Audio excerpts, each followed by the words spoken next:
Here we are discussing the Thomson's model of atom. This is the figure for that model. This is considered, the sphere is for the positive charge and the mass. And these circles in which the minus sign is being shown, these are showing the electrons. So J.J. Thomson in 1904 suggested this model for atom.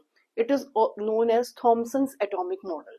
Another conclusion about this is the atom is positively charged of radius 10 power minus 10 meter. He has given the idea about the size of the atom, in which mass and the positive charge of atom are uniformly distributed.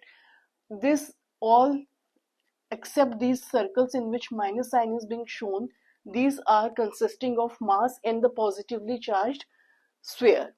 And in sphere, electrons are embedded as plums in a pudding.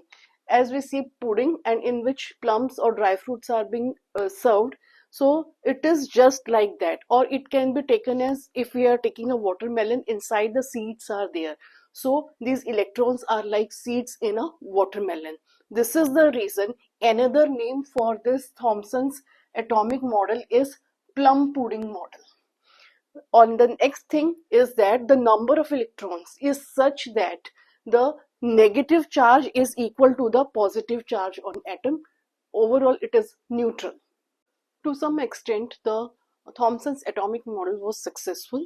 It is able to explain the thermionic emission, photoelectric emission, and the ionization process.